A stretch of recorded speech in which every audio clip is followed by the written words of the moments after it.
치매가 암보다 무섭다는 말에 얼마나 동의하시나요? 우리나라 치매 인식도 조사에 따르면 노인이 가장 두려워하는 질병은 암이 아니라 치매였습니다. 나이가 들수록 치매가 현실적인 문제로 부각되고 있는 것입니다. 암보다 무서운 치매를 다스리고 극복하는 건강법에 대해 아시나요? 저는 치매가 한 사람을 얼마나 망가뜨릴 수 있는지 그 과정을 곁에서 보며 자랐습니다. 치매는 누구도 안심할 수 없는 치명적인 병입니다. 치매의 공포로부터 해방되려면 어떻게 해야 할까요? 오늘 영상은 깁니다. 하지만 건강한 정신으로 죽을 때까지 자유롭게 살고 싶으신 분들이라면 꼭 끝까지 들으셨으면 좋겠습니다. 치매는 더 이상 남의 일이 아닙니다. 건강을 지키는 해답은 의사와 병원이 아니라 내 몸을 이해하는 데에서 옵니다. 100세 시대라고 하지만 100세까지 치매 없이 건강하게 사시는 분들은 생각보다 잘 없습니다. 나이가 들수록 인지 장애가 생길 확률이 높아지지요. 어느 순간 건망증이 심해지고 경도 인지 장애에서 치매라는 진단까지 받게 됩니다. 치매에 걸려 거동도 못하고 요양원과 요양병원에 가서 생을 마감하고 싶어 하는 사람이 얼마나 될까요? 치매에 왜 걸리는지, 치매를 어떻게 예방하고 치유해야 하는지 모르는 사람들은 병원에 가서 의사가 하는 말을 무조건 맹신합니다. 그래서 의사가 주는 치매약을 한 움큼 처방받아 무지성으로 먹는 일이 벌어집니다. 하지만 그 전에 치매 예방과 치유, 물이 최고의 약이라는 책을 한번 읽어보셨으면 좋겠습니다. 마시면 마실수록 약이 된다는 물과 소금은 치매 예방과 치유와 어떤 관련이 있을까요? 단 한 분에게라도 치매 걱정 없이 건강한 노후 생활을 하는데 보탬이 된다면 이보다 더한 기쁨은 없을 것입니다. 일부 치매의 현주소. 건망증과 치매의 차이. 최근 일을 잊어버린다. 누구든지 나이를 먹으면 그 사건이 발생한 것은 알겠는데 언제인지는 잘 모르겠다. 그 사람의 이름이 빨리 생각나지 않는다. 너무 오래돼서 그 물건을 어디에 뒀는지 기억나지 않는다와 같은 기억장애가 나타나곤 합니다.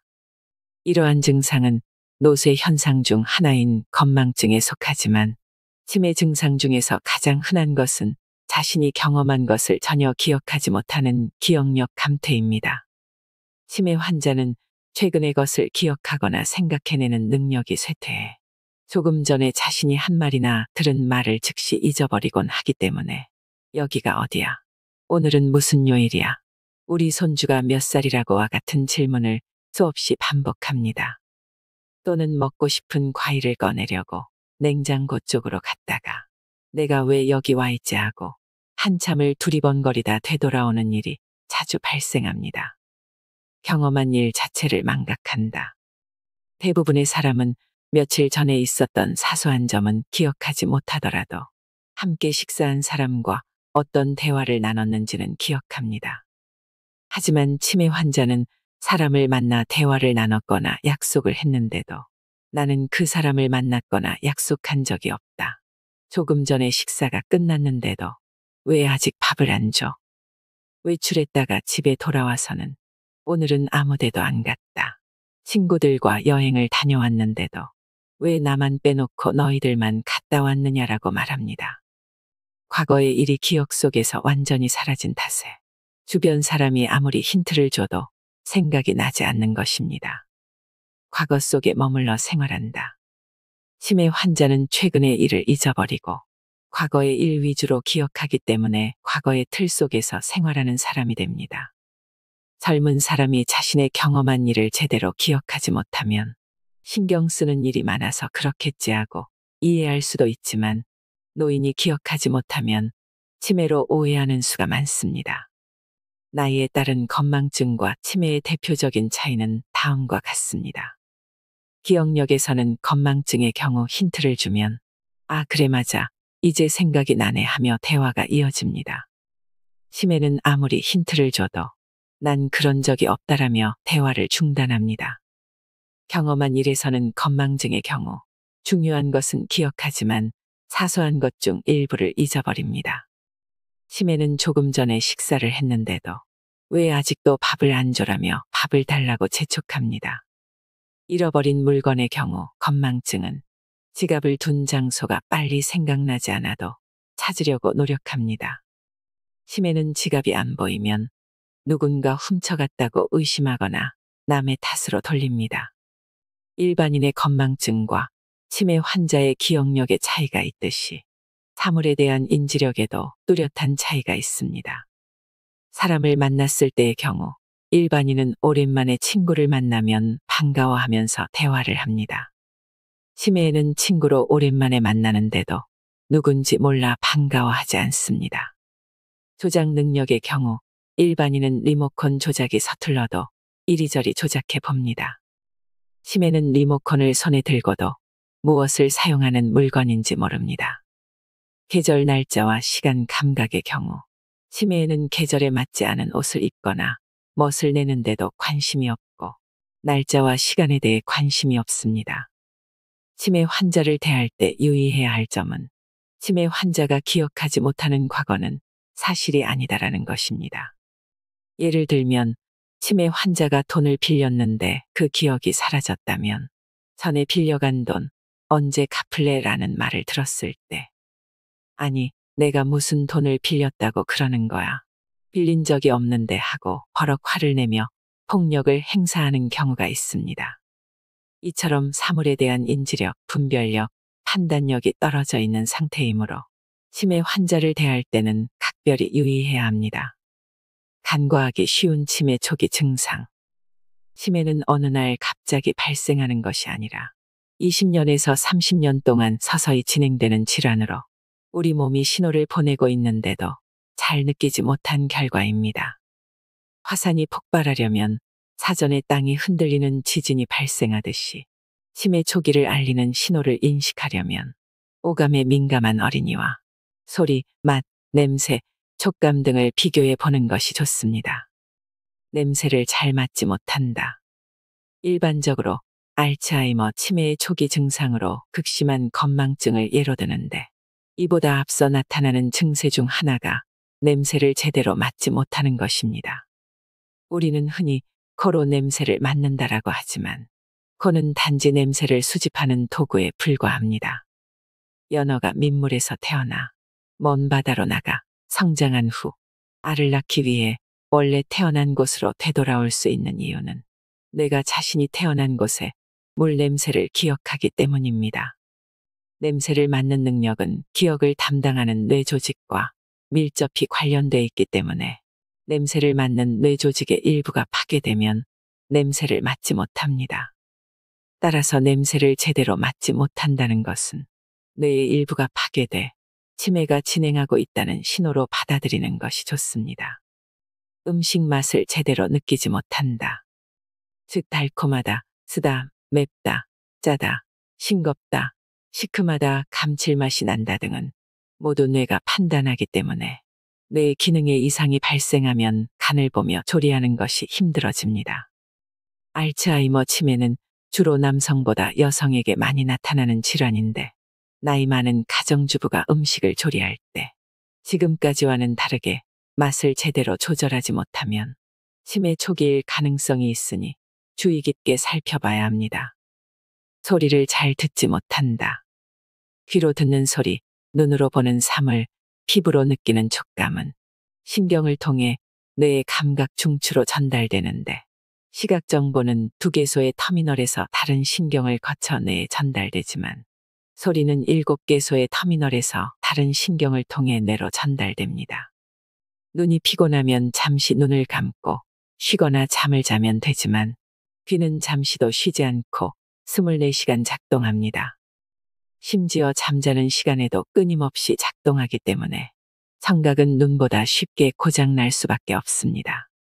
평소 영희야 철수야라고 불렀는데도 영희야 철우야로 잘못 듣거나 희미한 소리를 잘 듣지 못하거나 소리가 어느 방향에서 들리는지 인식하지 못한다면 치매가 보내는 신호라는 것을 간과해서는 안 됩니다. 물건을 자주 떨어뜨린다. 노인이 손에 들고 있던 물건을 자주 떨어뜨리면 흔히 나이가 드니까 손에 힘이 없다라고 말하지만 이는 핑계에 불과합니다. 물건을 자주 떨어뜨리는 원인은 손에서 뇌로 직행하는 감각신경과 뇌에서 손으로 직행하는 운동신경이 제대로 작동하지 않기 때문입니다. 운동신경이든 감각신경이든 신경세포는 전기를 공급하는 케이블처럼 절연체로 감싸져 있는데 이 절연체가 벗겨져 케이블이 드러나면 혼선을 일으켜 제대로 작동하지 못하게 됩니다. 따라서 나이가 들어 물건을 자주 떨어뜨린다면 치매가 진행되고 있다는 신호로 받아들여야 예방과 치유에 도움이 됩니다. 취미 생활에 흥미가 없어진다. 아내가 남편에게 펼쳐보지 않은 신문이 이렇게 쌓여 있는 것을 보니 요즘은 신문을 안 보시나요? 또는 친구를 만나러 가끔은 외출도 좀 하시는 것이 어때요? 집에만 있지 말고 요즘은 외출할 때 왜 옷에 전혀 신경 쓰지 않고 아무렇게나 입고 나가세요라고 할 정도로 취미생활, 외출, 몸치장에 전혀 신경 쓰지 않는 변화가 나타나면 우울증을 떠올리기 쉽습니다. 치매 초기 증상은 우울증과 비슷하므로 주변 사람이 세심한 주의를 기울여 관찰하는 것이 예방의 지름길입니다. 순서를 잊거나 똑같은 질문을 자주 한다. 여보, 오늘은 넥타이를 매는데 왜 이렇게 시간이 오래 걸려요? 라는 말에 빨리 넥타이를 매려고 하다가 갑자기 순서가 생각나지 않는 경우가 있습니다. 순서대로 처리해야 할 일과 조금 전에 한 행동이 생각나지 않아 똑같은 동작과 질문을 계속 반복해 재차 확인합니다. 이러한 행위가 자주 반복되면 결코 가벼이 넘겨서는 안 됩니다. 보폭이 좁고 걸음걸이가 느리다. 걸음걸이와 신체의 균형을 잡는 일은 모두 뇌가 하는 일이므로 뇌의 기능에 이상이 발생하면 제대로 조절할 수 없게 된다는 점을 명심해야 합니다. 치매 환자의 뇌 속 들여다보기. 젊은 치매 환자의 뇌. 젊은 치매는 진행 속도가 매우 빠르기 때문에 갑자기 사람이 변했다라는 말을 자주 들을 수 있는데 이때 함께 보이는 이상 행동은 다음과 같습니다. 외모에 관심이 없다. 남에 대한 배려심이 없다. 어떤 일에 지나치게 집착한다. 이상한 음식만 먹으려고 한다. 물건을 마구 사들인다. 자주 화를 내거나 폭력을 행사한다. 남의 물건을 태연하게 훔치기도 한다. 감정이 둔해져 남을 동정할 줄 모른다. 똑같은 말이나 동작을 수없이 반복한다. 주변 사람이 젊은 치매 환자의 특징을 이해하지 못하면 이상한 시각으로 바라보며 자꾸 멀리하게 돼 자연스럽게 외톨이가 되는 상황이 발생합니다. 효과는 없고 부작용만 있는 치매 치료제. 일반적으로 알츠하이머 치매나 파킨슨병의 원인은 뇌의 신경세포가 파괴돼 뇌가 쪼그라들거나 역할을 제대로 수행하지 못하는 데 있습니다. 현대의학에서는 그 원인이 신경계에 작용하는 호르몬인 세로토닌, 도파민, 아세틸콜린 등과 같은 신경 전달 물질이 충분히 분비되지 않는 데 있다고 보고 이러한 물질이 강제로 분비되는 약물을 사용하고 있지만 그 효과는 아직 입증되지 않았습니다. 한 가지 분명한 사실은 신경세포끼리 만나 신호를 주고받는 이음매의 간극이 벌어지면서 100여 종류의 신경 전달 물질이 제대로 전해지지 않는다는 것입니다. 오늘날 신경 전달 물질을 증가시키는 목적을 지닌 치매 치료제로는 도네페질, 리바스티그민, 갈란타민, 메만틴이 있습니다. 이러한 치료제는 미국, 영국, 프랑스, 독일, 일본 등의 주요 선진국에서 알츠하이머 치매 증상에 사용하고 있습니다. 하지만 치매 치료제는 치매를 치료하는 것이 아니라 진행 속도를 늦추는 역할을 하고 부작용도 많이 나타난다는 것을 기억해야 합니다. 이처럼 전 세계적으로 이용되는 치매 치료제의 효능이 어느 정도인지 알기 위해서는 외국의 사례를 살펴보는 것이 중요합니다. 현재 우리나라에서는 의사의 처방전에 따라 약국에서 약을 조제해 받으면 약값은 보험공단이 대부분 부담하고 환자는 일부분만을 지불하도록 환자에게 유리하게 돼 있지만 영국과 프랑스의 의료 제도는 한국과 매우 다릅니다.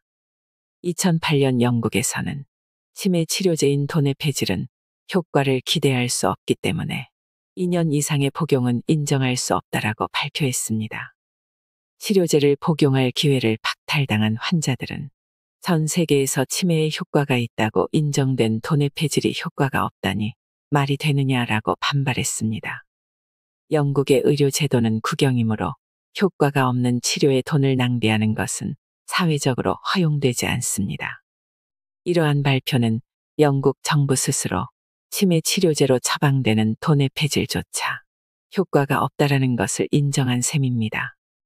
프랑스의 의료계는 환자가 먼저 처방 전에 약값을 100% 지불한 후 약의 효능에 따라 정부로부터 일정 비율을 되돌려 받는 상환제도를 활용하고 있습니다. 이러한 제도는 약제경제평가위원회의 권고에 따른 것으로 약의 효능을 여러 단계로 나눠 평가해 상환하는 것입니다. 약물 효과가 가장 좋은 1단계의 약은 정부와 환자가 각각 65대 35, 2단계는 30대 70, 3단계는 정부와 환자가 15대 85 비율로 부담합니다. 의사가 처방해도 효과가 입증되지 않은 약은 환자가 100% 부담하는 것입니다. 이러한 의료 제도를 운영하는 프랑스 정부는 2011년 알츠하이머 치매 치료제에 대한 정부 부담을 65%에서 15%로 변경했는데 그 이유를 다음과 같이 밝히고 있습니다. 알츠하이머 치매 약물요법은 아직도 효과가 입증되지 않았다. 4종류의 약물요법 임상 실험에서의 평가는 길어야 6개월 정도다. 현재 약물요법 평가에 관한 데이터가 충분하지 않다. 더욱 놀라운 사실은 치매 치료제의 부작용을 줄이기 위해 처방 조건을 더욱 구체적으로 제시했는데 이때 강조된 점은 최초 치료제를 처방한 의사가 처방한 지 6개월 이후에도 계속 처방할 가치가 있는지를 재검토해야 한다라는 것입니다. 이와 더불어 1년 후에는 환자 또는 보호자, 주치의, 신경과, 정신과, 노인과 의사 등이 협력해 종합적인 평가를 할 필요가 있다라고 밝히기도 했습니다. 이처럼 치매 환자를 엄격하게 관리해온 프랑스 정부는 2018년 8월 치매 치료제의 비용을 더 이상 국가가 부담할 수 없다. 그 이유는 효과가 없을 뿐 아니라 소화기 순환기 계통의 부작용을 무시할 수 없기 때문이다라고 밝혔습니다. 2021년 6월 7일에는 미국 식품의약국 FDA의 새로운 치료제를 조건부로 승인했다는 뉴스가 전해졌습니다. 미국 제약사인 바이오젠과 일본 제약사인 에자이가 공동 개발한 치료제입니다. 2020년 3월에 실시한 임상시험 결과 성공 가능성이 없다는 중간 평가가 나와 임상시험이 중단됐다가 갑자기 조건부로 승인이 났는데 이 치료제 역시 진행을 늦추는 효과만 있는 것으로 알려졌습니다. 이는 조건부 승인이기 때문에 앞으로 많은 논란이 있을 것으로 예상되며 후속 연구에서 효능을 입증하지 못하면 퇴출될 수 있습니다. 최근에는 미국 식품의약국이 승인한 치료제가 알츠하이머 치매 환자의 기억력과 인지력에 도움이 된다는 증거가 없는데도 출시를 허용해 이에 반발하는 자문위원 3명이 사퇴하기도 했습니다. 결국 이 치료제를 사용하는 환자가 실험 대상이 된 셈입니다. 치료약이 아직 개발되지 않아 수많은 사람과 가족에게 엄청난 고통을 주고 있는 알츠하이머 치매는 1907년 독일의 정신과 의사인 알로이스 알츠하이머 박사가 최초로 보고한 지 115년이 지났지만 아직까지 뚜렷한 효과가 있는 치료제가 개발되지 않았으므로 현재까지의 치료 방법을 재검토해야 할 필요가 있습니다. 현대 의료계와 기존의 영양학계가 이제까지 무시해왔던 물과 소금을 필수 영양소로 인정하고 접근한 결과 기존 치료제와는 비교가 되지 않을 정도로 다양한 치매 증상의 약 80%가 치유된 사례가 있습니다. 치매 치료제의 부작용. 일반적으로 치매가 죽는 날까지 치유되지 않는 질병으로 알려져 있는 이유는 약물로 치유된 사례가 없기 때문입니다. 뚜렷한 효과가 나타나지 않는데도 치매 치료제로 가장 널리 처방되는 약이 도네페질입니다. 이 약이 치매를 낫는다 해서는 효과는 별로이고 부작용이 너무 많다라고 하면서 부작용을 다음과 같이 열거하고 있습니다. 뇌출혈, 뇌혈관 장애, 뇌질환, 간질, 뇌경련, 위궤양, 혈소판 감소, 호흡곤란, 십이지장궤양, 심근경색, 간기능장애, 황달, 급성췌장염, 원인 불명의 돌연사, 또한 소화기 계통질환, 폭력성 등의 정신이상 증상 등도 나타난다고 밝히고 있습니다. 치매 예방과 치유의 걸림돌. 치매 초기 증상을 발견해 치유하는 데는 세 가지 걸림돌이 있습니다. 첫 번째 걸림돌은 치매 증상이 나타나도 이를 인정하려고 하지 않는다는 것입니다. 평소 내가 치매에 걸리면 어떡하지 하고 걱정하던 사람도 막상 본인에게 치매 증상이 나타났을 때 좀처럼 받아들이지 못하는 것입니다. 치매는 자존심, 존엄성, 삶의 질과 관련돼 있으므로 자신이 건강하다고 생각하는 사람에게는 엄청난 충격으로 다가옵니다. 사람은 누구나 존중받기를 원하기 때문에 내가 치매에 걸리다니 그럴 리가 없어. 무슨 소리를 하는 거야. 나는 절대로 치매 같은 것은 안 걸려 하고 대부분 인정하려고 하지 않는 것이 문제입니다. 치매 증상이 나타났는데도 전문의에게 진료를 받기까지의 기간이 6개월 이상 47%, 3에서 5년 7%, 5년 이상 3%로 평균적으로는 10개월이라는 통계가 있습니다. 병원에서 치매 진료를 받기까지 6개월 이상 걸린 이유에 대해 물으면 대개 본인이 병원에 가지 않으려고 했다가 39%, 나이가 많아서 그러려니 했다가 34%, 본인에게 차마 말을 꺼내기가 힘들었다가 21%였습니다. 치매는 본인은 물론 가족도 받아들이기 힘든 질병이며 본인과 가족은 물론 주변 사람이 많은 관심을 가져야 합니다. 두 번째 걸림돌은 다양한 약물을 복용한다는 것입니다. 특히 항암 치료를 받는 사람은 약을 복용하는 탓에 항상 머릿속에 안개가 낀 것 같아 아무것도 할 수 없다라고 호소하는데 이러한 증상을 흔히 케모 브레인이라고 합니다. 이는 항암 치료라는 뜻을 지닌 단어와 두뇌라는 뜻을 지닌 단어가 합성된 말로 항암 치료를 했기 때문에 발생한 증상이라는 뜻입니다.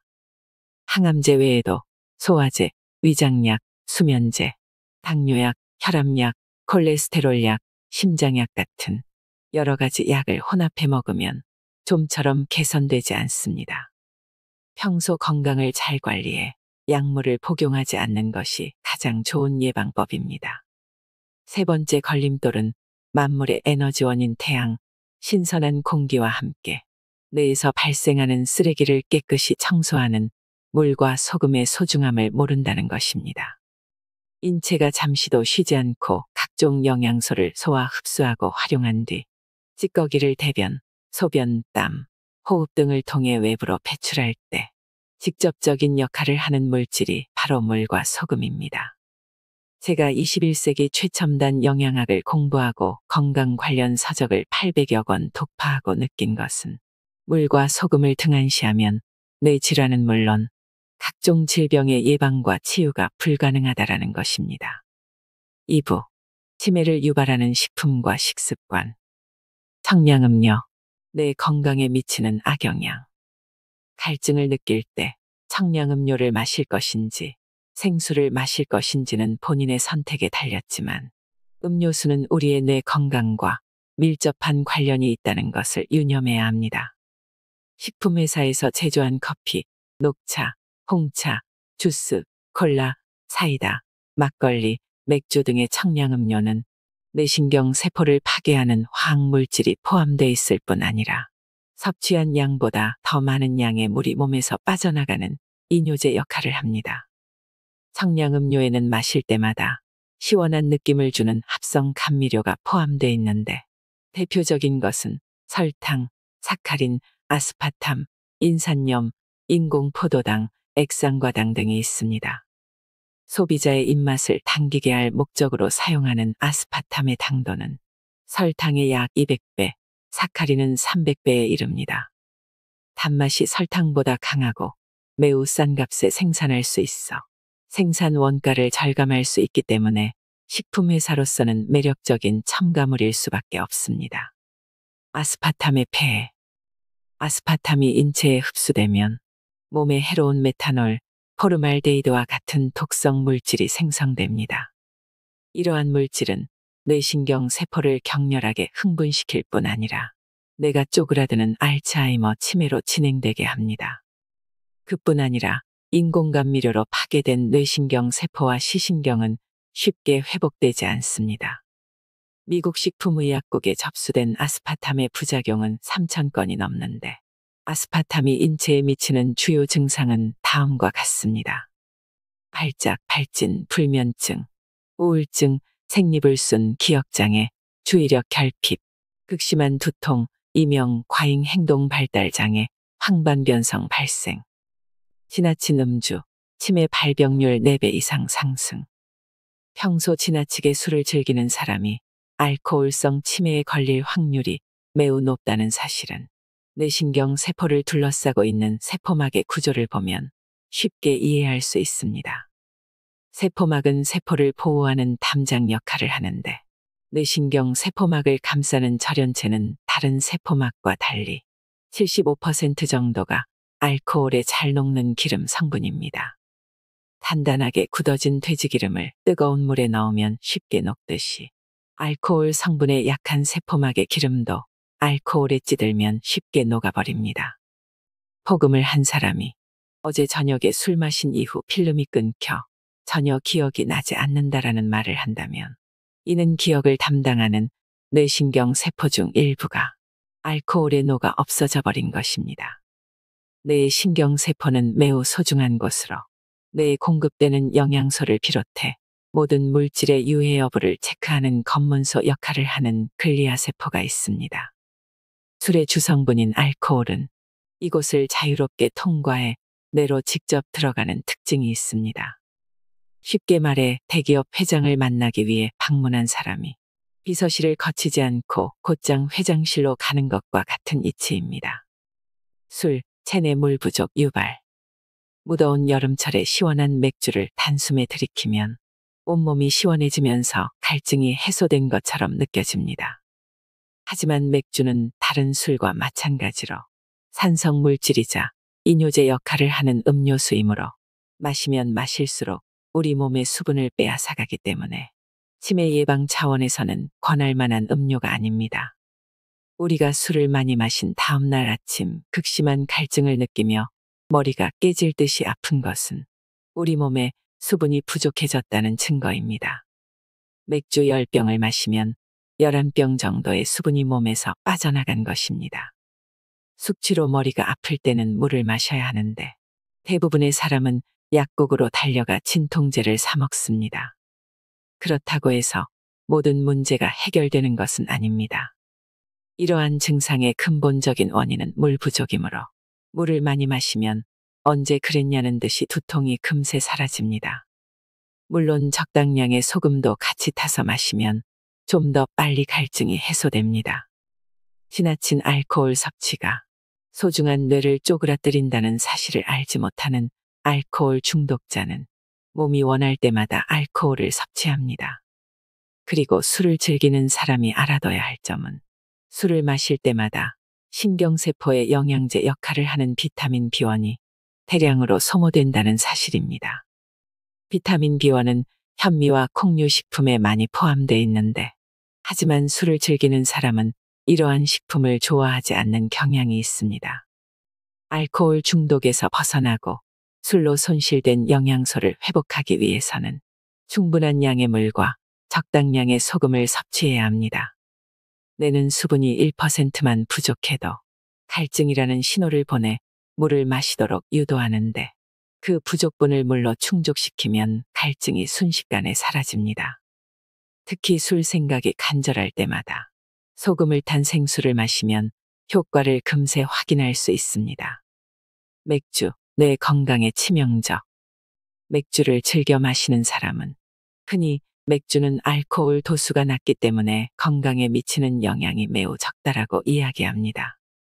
맥주에 포함된 알코올 농도는 기껏해야 3에서 5%로 위스키 40%, 소주 20에서 25%, 청주 14%에 비해 턱없이 낮기 때문에 내 건강에 해롭지 않다고 여기는 것입니다. 하지만 맥주 제조 과정을 들여다보면 전혀 그렇지 않다는 것을 알 수 있습니다.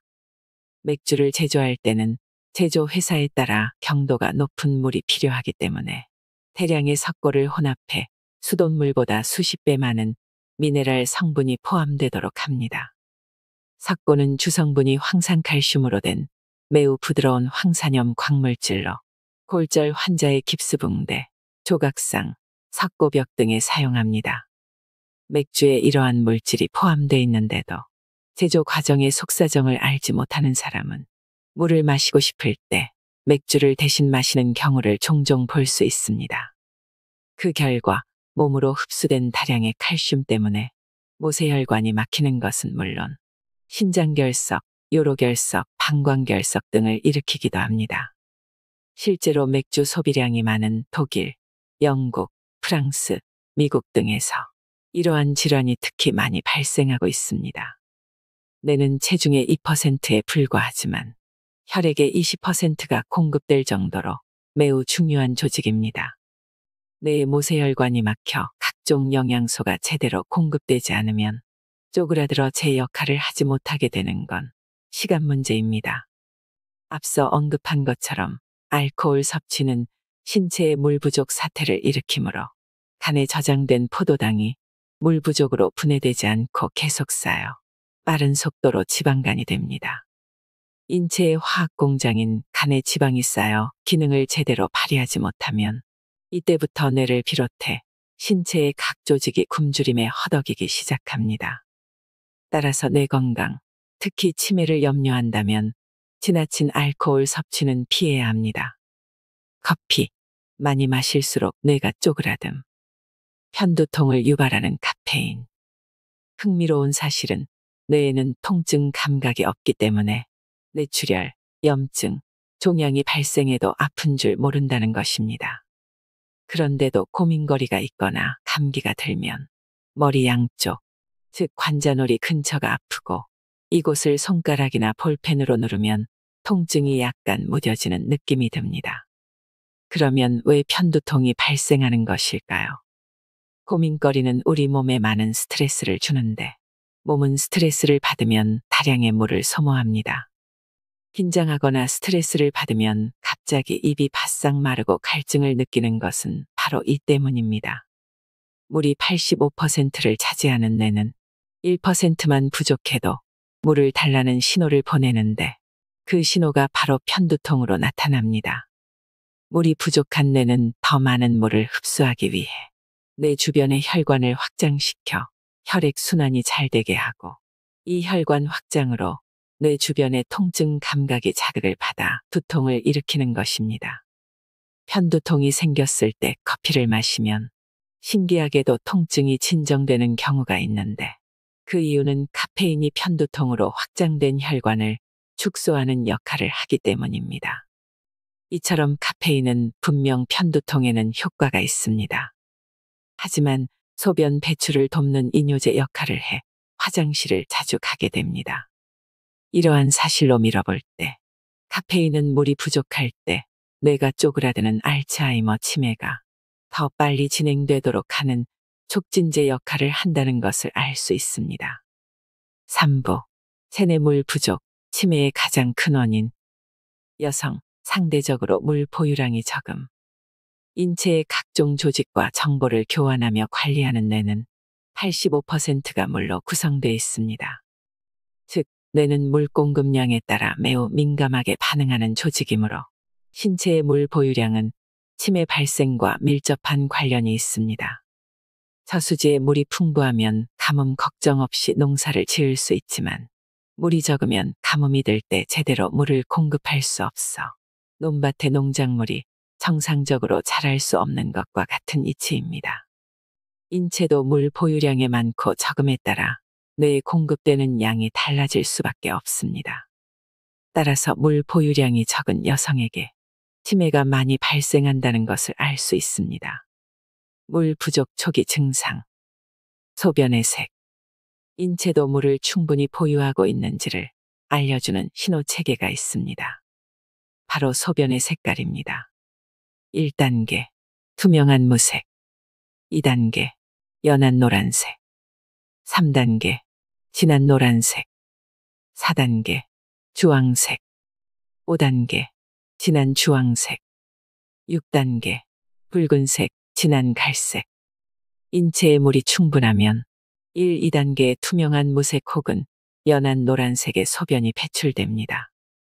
이는 세포 내부 환경이 알칼리성 상태이므로 안심해도 된다는 신호입니다. 3, 4단계의 진한 노란색이나 주황색은 주의를 기울이라는 신호이며 5단계의 진한 주황색은 노폐물이 많이 쌓여 산성 환경으로 바뀌고 있다는 것을 알리는 신호입니다. 6단계의 붉은색, 진한 갈색의 소변이 지속될 때는 심각한 수준이므로 건강 검진을 해보는 것이 좋습니다. 천식과 마른 기침. 기침은 환경에 따라 누구나 흔히 경험하는 가벼운 증상일 수 있지만 천식과 마른 기침의 원인은 대부분 물과 소금 부족 때문입니다. 평생 약을 먹어야 하는 것으로 알려져 있는 노인의 천식과 마른 기침을 이해하기 위해서는 약간의 지식이 필요합니다. 겨울철 추운 장소에서 숨을 내쉴 때 입김이 하얗게 보이는 이유는 숨을 내쉴 때마다 수분이 함께 빠져나가기 때문입니다. 폐와 기관지는 잠시도 쉬지 않고 신선한 공기를 들이쉬고 노폐물의 일종인 이산화탄소를 수분과 함께 내뱉는 조직이므로 물이 조금이라도 부족하면 매우 민감하게 반응합니다. 폐와 기관지에 뚜렷한 증상이 없는데도 천식과 마른 기침이 끊이지 않는 이유는 물 부족으로 히스타민이 과잉 분비돼 기관지가 경련을 일으키면서 수축되기 때문인데 현대의학은 천식과 마른 기침을 항히스타민제 또는 기관지 확장제와 같은 약으로 해결하려고 합니다.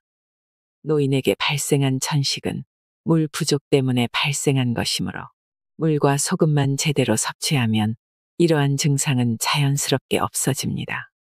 천식으로 고생하는 80대 노인에게 천식에는 충분한 양의 물과 적당량의 소금을 섭취하면 좋아진다라는 정보를 알려드렸더니 현대의학으로 생산한 약으로도 치유되지 않는 천식이 어떻게 물과 소금으로 치유될 수 있느냐라고 강하게 반발했습니다. 차분하게 이치를 설명하자 못 이기는 척하며 식물성 식품 위주로 식생활을 바꾸고 실행한 결과 지금은 매우 열정적으로 천식 환자에게 물과 소금의 가치를 알리고 있습니다. 물 부족이 정신 건강에 미치는 영향. 공연한 분노와 짜증. 최근에는 자녀가 짜증을 잘 낸다면서 정신과 의사에게 데리고 가는 부모를 종종 볼 수 있습니다. 툭하면 짜증을 내는 어린이를 보면 대부분 온종일 과자 등의 가공식품, 청량음료를 입에 달고 사는 경우가 많습니다. 이런 경우에는 자녀가 하루에 청량음료 대신 물을 몇 잔이나 마시고 있는지부터 점검해야 합니다. 짜증을 잘 내는 우리 아이에게 필요한 것은 병원이 아니라 부모의 정성이 담긴 집밥과 몸에 좋은 물입니다. 아무런 이유도 없이 짜증이 나는 데는 수면 부족 탓도 있지만 뇌의 필수 영양소인 물이 제대로 공급되지 않기 때문입니다. 실제로 괜히 짜증이 난다면 두세 잔의 물을 마셔보세요. 언제 그랬냐는 듯이 냉정을 되찾고 진정되는 것을 경험할 수 있습니다. 물은 목이 마를 때 목을 죽이는 단순한 산소와 수소의 결합물이 아니라 우리의 뇌 건강을 지켜주는 소중한 영양소입니다. 괜한 우울감. 우울감은 햇볕과도 관련이 있어 장마철에 비 오는 날이 오래 지속되거나 좋지 않은 소식이나 결과로 누구에게나 나타나는 일시적인 감정이라고 하지만 최근 물 부족과도 밀접한 관련이 있다는 것이 밝혀졌습니다. 주스, 술, 카페인이 포함된 청량음료는 인체가 필요로 하는 알칼리성 물질이 아닌 산성 물질이기 때문에 뇌에서 발생한 쓰레기를 깨끗이 씻어내기는커녕 쓰레기 발생을 부추깁니다. 인체의 쓰레기인 산성 물질을 깨끗이 씻어내는 물이 부족하면 약한 알칼리성을 유지해야 하는 뇌세포 내부에 산성 계통의 쓰레기가 가득 찹니다. 뇌는 원래 산성 환경을 아주 싫어하므로 어떻게 해서든 적합하지 않은 환경에서 벗어나려고 물을 달라는 신호를 보냅니다. 사무실이나 집안의 거실이 제대로 청소가 안 돼 조금만 지저분해도 기분이 좋지 않은데 하물며 뇌 속의 쓰레기가 여기저기 쌓이게 되면 기분이 좋을 리가 없습니다.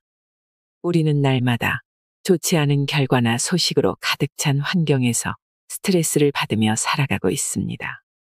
이러한 환경에서 우울감이 생기지 않게 하려면 목이 마르지 않더라도 의식적으로 하루에 9잔 이상의 물과 적당량의 소금을 꾸준히 섭취해야 합니다. 우울감이 들 때마다 생수를 2~3잔 단숨에 들이키면 언제 그랬냐는 듯이 갑자기 기분이 상쾌해진다는 것을 느낄 수 있습니다. 백문이 불여일견이므로 지금 당장 실천해 보실 것을 권합니다. 치매를 유발하는 위험한 저염 식습관. 신체의 모든 정보를 컨트롤하는 뇌는 85%가 물입니다. 뇌는 5천억 개가 넘는 신경세포로 구성되어 있는데 나트륨이 물을 비롯해 각종 영양소를 붙들고 모든 뇌신경 세포에 들어가기도 하고 세포 내부에 쌓인 노폐물을 밖으로 끄집어내는 역할을 합니다. 즉, 자석이 쇠붙이를 끌어당기듯이 나트륨이 각종 영양소를 끌어당겨 세포 속으로 들어갔다가 나올 때는 노폐물을 붙들고 나오는 것입니다. 뇌를 안전하게 보호하는 뇌척수에게도 나트륨이 0.9% 포함되어 있으므로 뇌는 소금물에 둥둥 떠 있다 해도 과언이 아닙니다.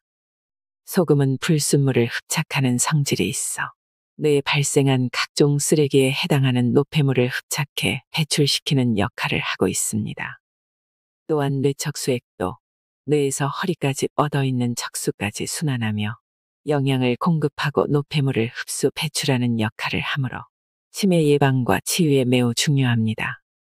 소금을 섭취할 때 주의해야 할 점은 공업용으로 생산돼 미네랄이 완전히 제거된 정제염, 정제염의 화학조미료를 혼합한 맛소금, 약간의 천일염의 정제염을 혼합해 제조한 제제염, 미네랄이 매우 적은 외국산 소금이나 암염은 건강에 도움이 되지 않는다는 것입니다.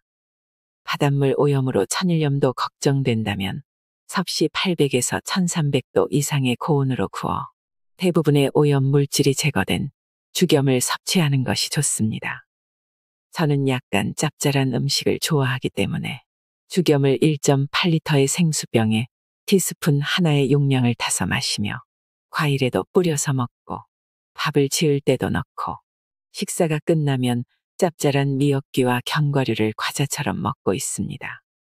이처럼 평소 모든 음식을 짜게 먹는데도 2021년 건강검진의 혈압은 127에 68mmHg에 머물러 있습니다. 나이로 봐서는 160에 90mmHg가 정상인데도 20대 청년의 혈압을 유지하고 있으며 나이가 들어도 기억력이 쇠퇴하지 않고 있습니다. 평소 음식을 지나치게 싱겁게 먹으며 부정맥과 콜레스테롤로 인해 고민이 많던 지인에게 이전보다 짜게 먹고 생수에 소금을 섞어 많이 마시도록 한 결과 지금은 부정맥도 사라지고 콜레스테롤 걱정도 하지 않게 됐습니다. 4부. 물, 치매 예방과 치유의 놀라운 효과. 치매 증상 80%가 치유되는 물의 효과.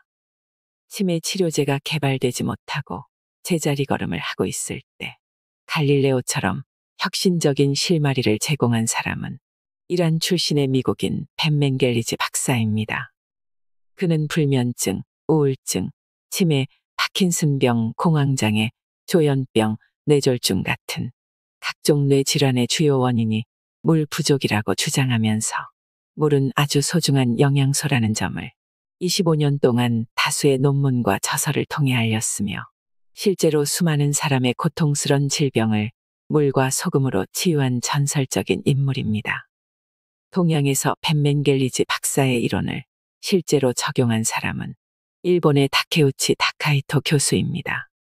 그는 치매 환자의 수많은 증상 중 약 80% 정도는 물과 운동만으로도 치유되는데 좀처럼 개선되지 않는 경우는 신경안정제, 수면제, 항우울증약, 항불안약, 항간지약을 복용하는 사람들이다라고 하면서 그 구체적인 내용을 책으로 발표했습니다. 이 책은 일본 kok사이 의료복지대학의 교재 중 한 권으로 2012년부터 2015년까지 160명을 대상으로 실시한 다량의 물과 운동요법으로 치매 환자의 증상 76.3%가 치유된 통계와 사례가 수록돼 있습니다. 저자인 다케우치 교수는 1983년부터 현재까지 40년 가까이 물과 운동만으로 치매 환자를 치유할 뿐 아니라 기저귀를 없애는 요양원 만들기에 앞장서고 있는 의사로도 알려져 있습니다. 그의 노력으로 현재 일본에는 기저귀를 사용하지 않는 노인 요양원이 전국 각지에 수십 군데 있으며 계속 늘어나고 있는 추세입니다. 다케우치 교수의 저서에 수록된 흥미로운 사례들을 소개합니다. 변비가 심한 62세의 B씨는 요양원을 온종일 돌아다니는 버릇이 있었다. 밤에도 잠을 자지 않고 돌아다닌 탓에 낮에 걷다가 쓰러지기도 하고 밤에는 화장실이 아닌 곳에서 볼일을 보곤 해서 주변 사람이 몹시 힘들어했다. 그래서 요양원 직원들이 항정신병 약을 중단하고 이분은 변비가 있으므로 상황을 지켜보면서 물 마시는 양을 1.8리터, 2리터, 2.5리터, 3리터로 늘리는 것이 좋겠다라고 하면서 이를 실행에 옮긴 결과 다양한 치매 증상이 없어졌다. 79세의 D씨는 알츠하이머 치매로 환각 증상이 심해 평소 옷장 위에 사람이 앉아 있다라고 하면서 이 사람이 오르내리기 쉽게 서랍을 빼서 계단을 만들어주고 식사를 챙겨주고 잠도 잘하고 이불까지 펴주곤 했다. 때로는 모내기를 해서 허리가 아프니 파스와 진통제를 달라고 떼를 쓰기도 했고 사람이 찾아오는 것이 싫다며 날씨가 무더워도 창문을 꽉 닫아두고 목욕도 하지 않았다. 이러한 환자에게 물 섭취량을 2리터로 증가시키고 걷기 운동을 꾸준히 실시한 결과 모든 증상이 사라졌다. 선망, 물이 최고의 명약. 치매 환자에게 발생하는 선망은 주로 밤에 갑자기 나타나는 정신 상태로 안절부절 못하고 초조해하거나 잠을 자지 않고 소리를 지르기도 하며 환각, 환청, 떨림, 공격적인 행동을 하는 증상을 말합니다. 앞서 언급한 다케우치 교수는 병원에서는 선망의 원인을 조사하기 위해 환자의 혈액검사, 소변검사, 영상 촬영 등을 하지만 원인을 밝혀내지 못했다. 평소와 달리 이상한 행동을 하는 선망은 주로 밤에 나타난다는 점에서 실마리를 찾아야 한다라고 말하면서 사람은 하루에 1.5에서 2리터 이상의 물이 필요한데 선망이 발생한 환자 대부분의 수분 섭취량을 조사해보면 750ml밖에 되지 않았다. 이런 사람은 아침과 점심에는 식사를 통해 어느 정도 수분을 섭취해 얌전해졌지만 낮에 활동으로 흘린 땀과 배출된 소변의 양만큼 수분을 제대로 보충하지 않아 물이 부족한 뇌가 밤에 갑자기 흥분하기 때문이다라고 밝혔습니다. 또한 낮에는 식사를 하거나 차를 마시기도 해 어느 정도 수분을 섭취하는 반면 밤이 되면 수분을 전혀 섭취하지 않기 때문에 뇌가 오작동을 일으킨 결과다. 이런 현상은 하루에 최저 1.5리터 이상의 물을 마시게 하면 사람에 따라 2, 3일 이내로 사라진다라고 말했습니다. 물, 뇌의 필수 에너지원. 치매의 약 76%를 차지하는 알츠하이머 치매는 주로 뇌신경 세포가 파괴돼 뇌가 쪼그라드는 질환으로 알려져 있습니다. 이는 탱글탱글한 포도알이 수분 증발로 쪼그라들어 건포도가 되는 것과 같은 이치라고 생각합니다. 수분이 증발해 볼품없는 건포도를 물에 담가두면 다시 팽창하며 탱글탱글해집니다. 건포도뿐 아니라 음력 정월 대보름에 먹는 고사리, 말린 가지, 무시래기, 버섯, 오이고지, 호박고지 등도 조리하기 전에 물에 담가두면 햇볕에 말리기 이전의 모습으로 되살아납니다. 수분 부족으로 쪼그라든 인간의 뇌도 물이 충분히 공급되면 원래의 상태로 회복돼 제대로 작동되는 것은 당연한 이치입니다. 단 조건이 있습니다. 물은 칼로리가 없지만 뇌에 필요한 에너지를 생산하는 데 도움을 주고 천연소금은 몸에 필요한 모든 미네랄이 포함된 종합미네랄 영양제 역할을 한다는 것을 인정하고 섭취할 때만 가능합니다. 물을 마셨을 때 물이 가장 먼저 공급되는 곳은 뇌입니다. 뇌는 전신의 각종 조직과 정보를 교환하며 기능을 조절하는 가장 중요한 기관이기 때문에 물을 1순위로 공급받습니다. 인체의 모든 조직이 활동하는 데는 에너지가 필요한데 뇌는 다른 조직보다 더 많은 에너지와 물이 필요합니다. 이러한 이유로 뇌에는 물을 보관해 뒀다가 필요할 때마다 언제든지 공급하는 물주머니가 따로 있습니다. 그것은 바로 뇌를 감싸고 머리에서 허리까지 내려간 척수를 따라 순환하는 뇌척수액입니다. 약 1%의 염분이 포함된 뇌척수액이 조금이라도 부족해지면 사람은 쉽게 피로를 느낍니다. 피곤할 때 약간의 소금을 탄 생수를 2~3잔 정도 마시면 2시간 정도는 기운이 나며 활발하게 활동할 수 있습니다.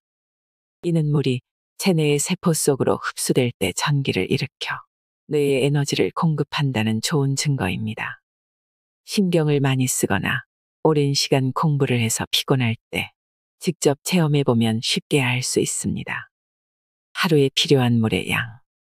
인체의 소화기관에서 분비되는 소화에게 필요한 물의 양은 하루에 적어도 약 7리터입니다.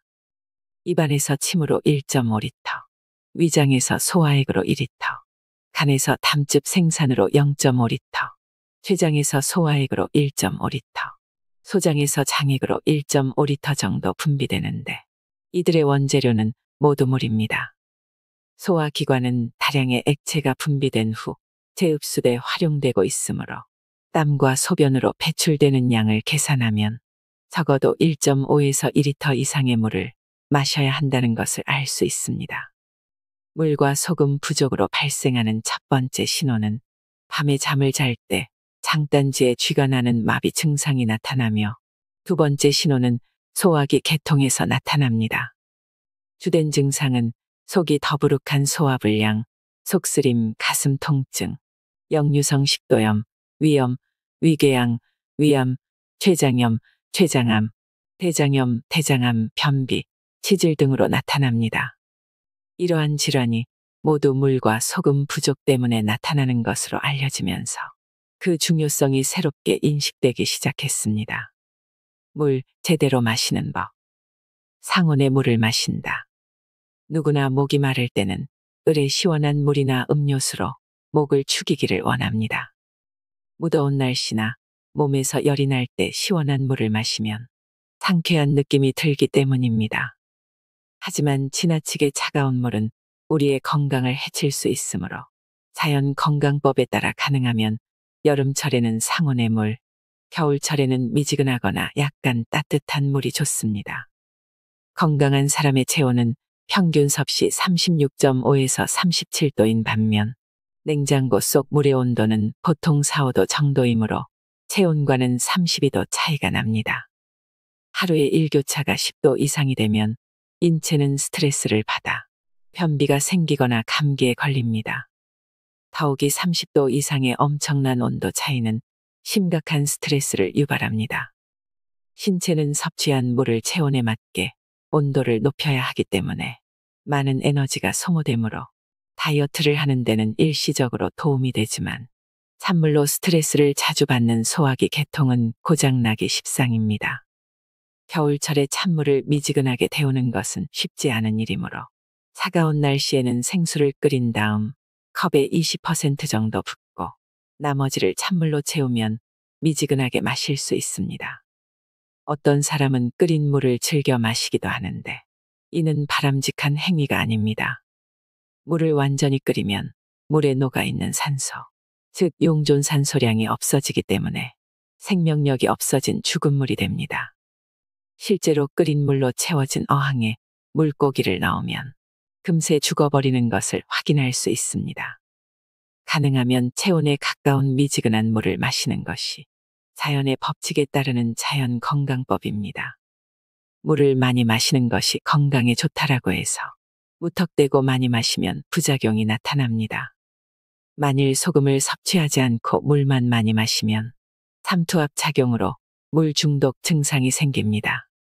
세포 내부에만 수분 함유량이 높아져 세포가 부풀어 몸이 붓거나 뇌의 압력이 높아져 어지러움, 구토, 두통, 호흡곤란, 부정맥, 근육경련 등의 증상이 나타날 수 있고 심한 경우에는 뇌부종과 중추 신경계 이상으로 뇌 손상, 혼수 상태, 심지어 사망에 이를 수도 있습니다. 물 중독을 예방하기 위해서는 반드시 천연소금도 함께 섭취해야 몸속에서의 수분을 잘 조절할 수 있고 땀이나 소변으로 빠져나가는 미네랄을 보충할 수 있습니다. 아침에 일어나자마자 마신다. 아침에 잠자리에서 일어나자마자 제일 먼저 해야 할 일은 두세 잔 정도의 물에 소금을 조금 타서 마시는 것입니다. 보통 한 잔의 용량은 230에서 250ml이므로 세 잔은 700ml 전후의 양이 됩니다. 물 마시기가 습관화돼 있지 않은 사람에게는 너무 많은 양처럼 느껴지지만 아침에는 최소한 이 정도의 물을 마시는 것이 좋습니다. 인체에 소금이 부족하면 몸이 물을 원하지 않기 때문에 한 번에 두세 잔 마시는 것은 쉬운 일이 아닙니다. 아침에 일어나자마자 물부터 마셔야 하는 이유는 잠자는 동안 호흡을 통해 몸속에 수분이 빠져나가기 때문입니다. 새벽에 수분이 부족한 혈액이 끈적끈적해지면 혈액 순환에 문제가 생겨 뇌졸중이 발생하는 경우도 있습니다.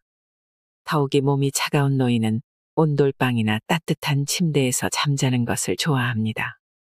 잠을 자는 동안에는 물 공급이 제대로 되지 않기 때문에 일어나자마자 눈은 소변의 색깔이 진합니다. 소변 색깔이 진한 것은 신체에 물이 부족해 노폐물이 많이 쌓여 있다는 신호이므로 빨리 생수를 마시는 것이 좋습니다. 건강에는 아침에 일어나자마자 마시는 물이 최고의 보약이라는 것을 기억하시기 바랍니다. 식사 전후에 마신다. 몸에 좋은 물을 충분히 마시면 맨 먼저 뇌에 공급되고 20분 정도 지나면 심장을 비롯한 각 장기와 피부에 공급됩니다.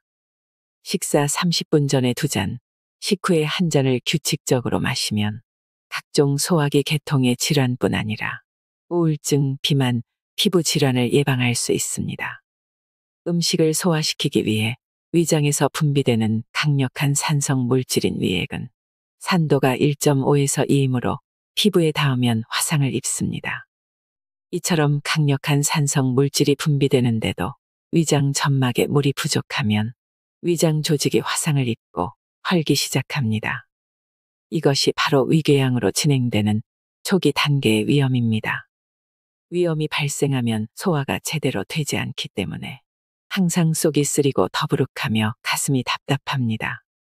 소화기 계통에 물이 부족하면 위염, 위궤양, 십이지장궤양, 대장염, 대장암 순으로 진행될 수도 있습니다. 소화불량, 위염, 위궤양, 십이지장궤양, 대장염으로 고생하는 사람에게 소금을 탄 물을 많이 마셔야 한다고 강조하면 대부분은 약으로도 낫지 않는데 어떻게 물과 소금으로 치유되느냐 하고 반문합니다. 물과 소금이 우리의 건강을 책임지는 대단히 중요한 영양소인데도 교육 현장에서는 그 중요성을 가르치지 않은 탓에 사회적으로 그 가치가 제대로 평가받지 못하고 있는 것이 참으로 안타깝습니다. 물 마실 때 주의해야 할 점. 물에는 뇌 건강에 도움이 되는 물과 그렇지 않은 물이 있습니다. 제가 뇌 건강을 위해서는 무엇보다 물 선택이 가장 중요하다는 것을 강조하면 많은 사람이 물은 다 비슷하지 않나요 하고 반문합니다. 저는 건강에 문제가 있는 사람에게는 2가지 질문을 합니다. 물을 하루에 얼마큼 드십니까? 음식은 싱겁게 드십니까? 짜게 드십니까? 하고 질문하면 대부분 마시는 물은 얼마나 되는지 잘 모르겠고 음식을 짜게 먹으면 고혈압이 된다 해서 싱겁게 먹는 편입니다라고 말합니다.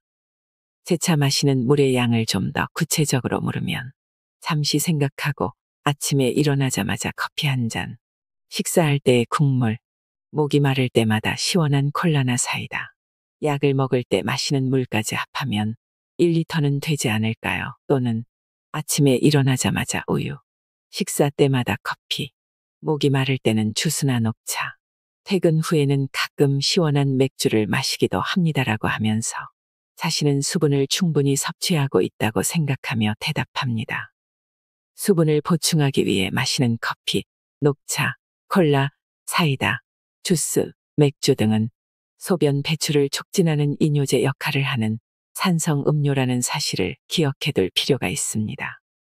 즉, 인체의 혈액, 뇌척수액, 간질액은 원래 약한 알칼리 성수소 이온 농도 7.4이므로 앞서 언급한 산성 음료를 섭취하면 이들을 중화시키거나 추방하기 위해 섭취한 양보다 더 많은 물이 배출되므로 뇌 건강에는 그다지 도움이 되지 않습니다. 물만 많이 마시면 위험.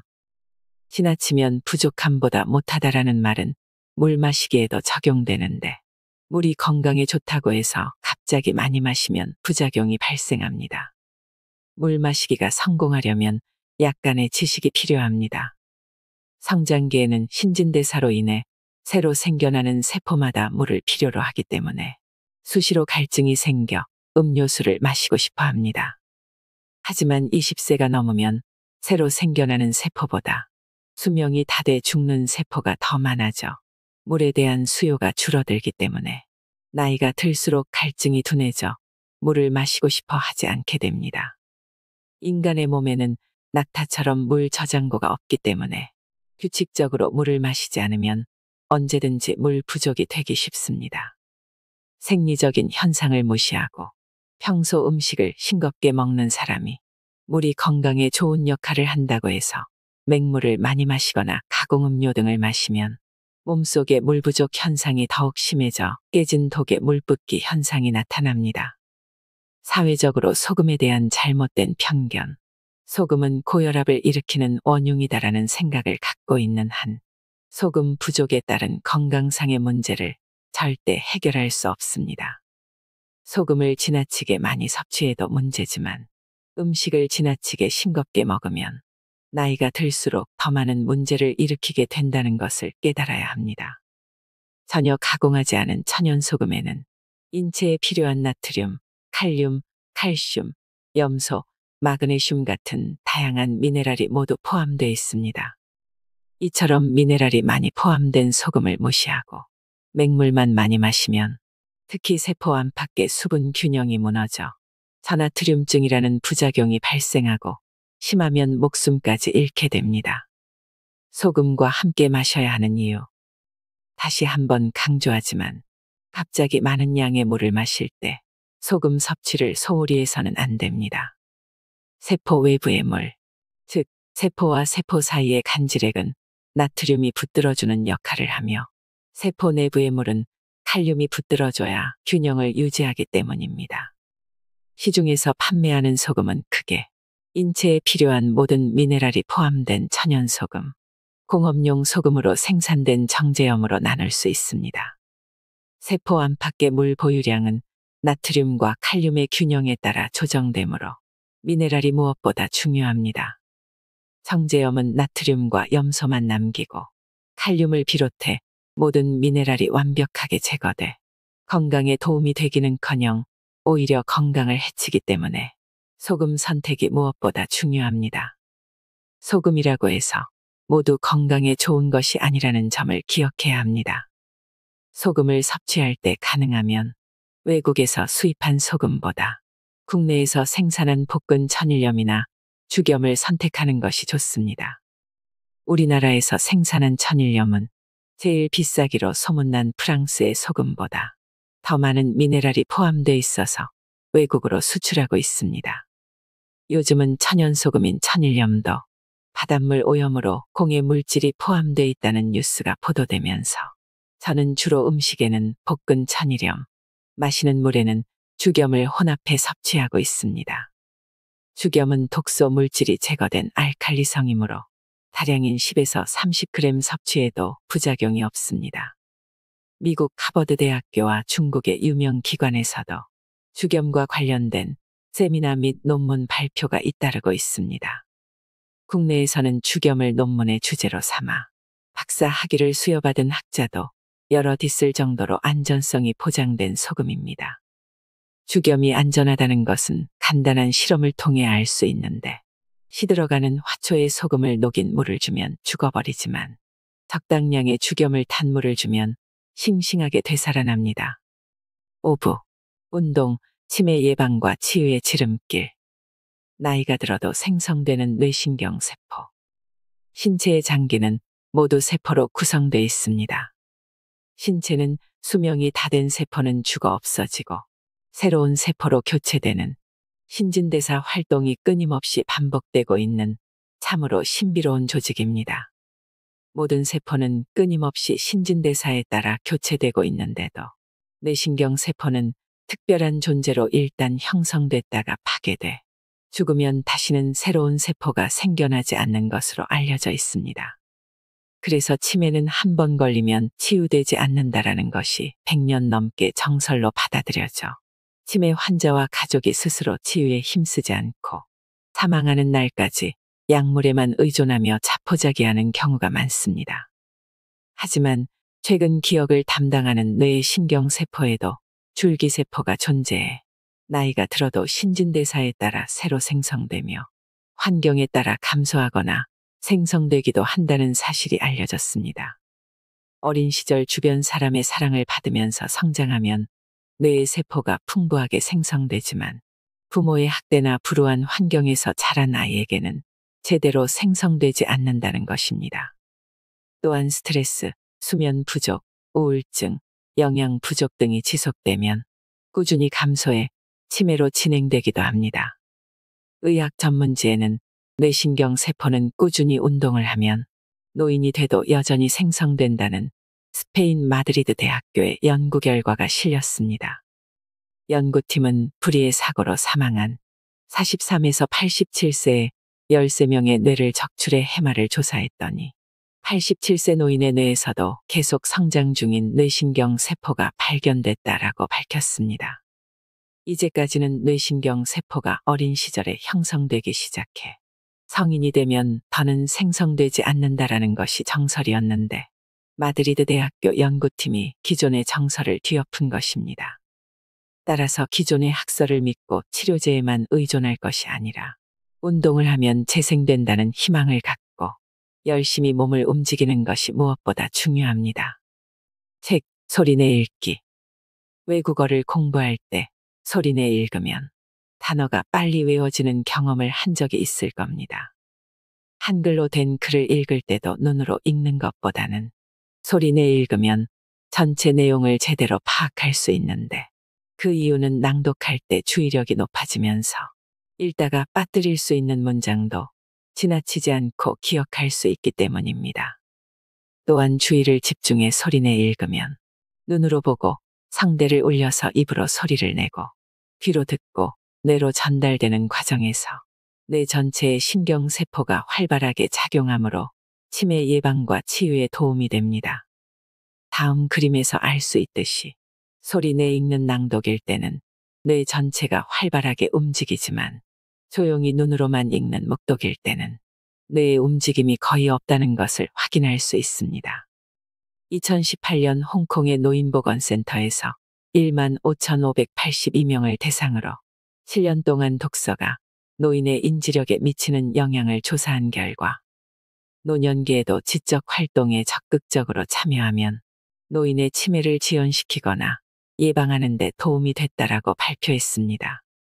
2020년 미국 캠브리지 대학교 연구팀도 64세 이상의 노인 1962명을 대상으로 14년간 추적 조사한 결과 빈번한 독서 활동은 장기적으로 모든 노인의 인지능력 저하 위험이 감소됐다라고 발표했습니다.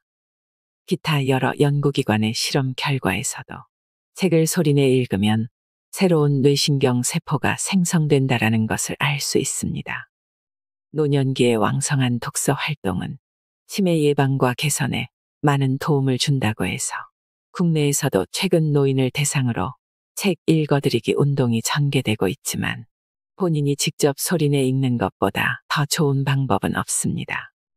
책 속에 길이 있다. 사람은 책을 만들고 책은 사람을 만든다라는 말이 있습니다. 책을 소리내어 읽으면 치매 예방과 개선에 많은 도움이 되므로 책은 노후의 삶을 더욱 풍요롭고 행복하게 한다는 사실을 덧붙여 강조하고 싶습니다. 한자 공부, 두뇌 회전이 빨라짐. 두뇌 회전이 10배 이상 빨라지는 한자를 다시 한번 공부하는 것도 치매 예방을 위한 바람직한 방법 중 하나입니다. 맨발 걷기 운동. 대부분의 사람은 운동은 건강에 좋은 것이다라고 여기며 짬이 나면 열심히 운동을 하고 있지만 모든 운동이 내 건강에 좋은 것은 아닙니다. 강도 높은 운동은 활성산소를 많이 발생시켜 오히려 뇌 건강을 해칩니다. 치매 예방과 치유에 가장 좋은 것은 걷기 운동입니다. 걷기 운동을 꾸준히 실천해 장수한 인물로는 1995년 104세로 사망한 로즈 케네디 여사를 들 수 있습니다. 로즈 여사는 미국의 제35대 대통령 존 케네디의 어머니로 평생 매일 6.4에서 8km를 걸은 것으로 유명합니다. 걷기 운동을 하면 뇌신경 세포가 새로 생성된다는 사실이 미국 일리노이 대학교 저스틴 로즈 박사 연구팀의 실험으로 밝혀졌습니다. 이 연구팀이 생활 습관과 환경이 다른 쥐를 4그룹으로 나눠 실험한 결과 운동을 많이 한 그룹은 가만히 앉아 있던 그룹에 비해 기억을 담당하는 해마에 새로운 신경세포가 2배 가까이 많다는 것을 발견했습니다. 이러한 사실에 고무된 연구팀은 120명의 연로한 남녀를 2그룹으로 나눠 한 그룹은 걷기 운동을 하고 다른 그룹은 스트레칭을 시행했습니다. 결과는 걷기 운동을 한 그룹은 1년 동안 해마가 커진 반면 스트레칭을 한 그룹은 뇌의 부피가 정상적으로 작아졌고 인지능력 검사에서도 뒤처졌습니다. 걷기 운동을 할 때는 가능하면 맨발을 권합니다. 맨발로 걸으면 특히 치매 예방과 치유에 도움이 되는데 발가락 끝부분에 분포되어 있는 신경이 뇌신경과 직결돼 있어 뇌를 자극하기 때문입니다. 이러한 학설을 뒷받침하는 사례로는 2019년 11월 12일 케이블 방송에 보도된 95세 맨발 엄마를 들 수 있습니다. 경북 봉화군 명오면에 사시는 이 할머니가 치매 걱정 없이 건강하게 생활하는 모습을 확인하려면 인터넷 검색창에 95세 맨발 엄마를 입력하면 됩니다. 맨발 걷기는 코로나19 예방과 치유에도 뚜렷한 효과가 있는데 인터넷 검색창에 맨발 걷기 코로나 예방 치유에 효과 있다를 입력하면 2021년 5월 11일 동아일보의 기사를 볼 수 있습니다. 그 내용은 다음과 같습니다. 이라크 바스라 대학교 의과대학 교수인 하이더 압둘 라디프 무사는 2020년 5월부터 11월까지 코로나19에 감염된 32세에서 88세의 환자 59명을 대상으로 접지 효과를 실험했다. 중증 환자 20명, 중등도 28명, 경증 11명을 맨발로 땅을 걷게 하거나 건물의 접지 시스템을 통해 하루 15분에서 최대 3시간 동안 땅과 접촉한 결과는 너무나 뜻밖이었다. 코로나19 환자의 특징인 발열, 호흡곤란, 기침, 두통, 가슴 통증, 미각과 후각 상실, 식욕 부진 등이 환자에 따라 1에서 3일 만에 사라졌다. 56세의 환자는 일주일 동안 온갖 약물 치료로도 증상이 전혀 개선되지 않았는데 하루 3시간씩 접지를 한 결과 3일째 완전히 회복됐다. 한 65세의 여성은 심각한 호흡곤란이 있었는데 하루 40분 접지한 후 간헐적 산소 공급 상태로 개선됐다. 75세의 중증 환자는 심각한 호흡곤란을 호소해 접지를 권유했지만 거부했고 2주차의 저산소열증으로 사망했다. 맨발 걷기 운동이 코로나19 예방에도 효과가 있다는 것은 코로나19가 유행하기 이전부터 맨발 걷기를 즐기던 6명은 코로나 확진 환자와 접촉해 감염됐지만 경미하거나 약간의 통증을 느낀 정도에 그쳤다. 반면 이들 가족은 모두 심각하게 감염됐다라는 신문 기사로도 확인할 수 있습니다. 충분한 양의 물과 적당량의 소금을 섭취하면서 물기가 있는 촉촉한 땅을 걷는 맨발 걷기 운동은 치매 및 코로나19의 예방과 치유는 물론 몸에 축적된 정전기가 빠져나가기 때문에 혈액순환장애, 소화기 계통의 질환, 아토피성 피부염, 각종 암, 당뇨병 치유 등에 효과가 있다는 것이 속속 발표되고 있습니다. 몸의 정전기가 빠져나가는 맨발 걷기가 건강에 좋다는 것을 확인한 저는 날씨가 좋으면 아내와 함께 매일 90분 정도 걷기 운동을 하고 가능하면 30분 정도는 촉촉한 땅을 맨발로 걷습니다. 일주일에 하루나 이틀 바닷가의 모래사장에서 넘실거리는 바닷물을 밟으며 걸을 때는 말로 표현할 수 없는 상쾌한 기분을 느끼고 밤에는 누가 업어가도 모를 정도로 깊은 잠을 자곤 합니다.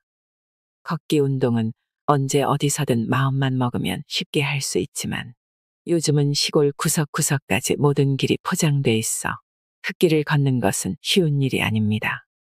주말을 이용해 산이나 바다로 나가 촉촉하게 젖은 흙길이나 바닷물이 넘실거리는 모래사장에 상쾌한 촉감을 맨발로 느끼면서 걸어보는 것은 어떨까요? 요즘은 맨발 걷기 운동을 적극적으로 추진하는 지방자치단체도 있습니다. 인터넷 검색창에 맨발 걷기 장소를 입력해 확인해 보시기 바랍니다. 치매는 우리나라 노인뿐만 아니라 전 세계 사람이 가장 두려워하는 질병으로 여기고 있습니다. 인간은 누구나 단 하루라도 품위 있게 살고 싶어 하기 때문에 이는 자연스러운 현상이라고 생각합니다. 치매에 걸리면 인간으로서 대우를 받는 것이 참 어려워집니다. 스스로 화장실에 들어갈 수 있을 때까지 인간의 존엄이 유지된다라는 말도 있지요. 치매 예방과 치유에 물과 소금이 최고의 약이 될 수 있다는 점을 꼭 기억해 주셨으면 합니다. 오늘 영상은 주위의 소중한 분들께도 공유해 주시면 좋겠습니다. 여러분들의 건강한 인생, 행복한 노후를 위해 늘 함께 하겠습니다. 이상으로 인생의 품격이었습니다. 하루하루 당신의 품격이 더 빛나길 바랍니다.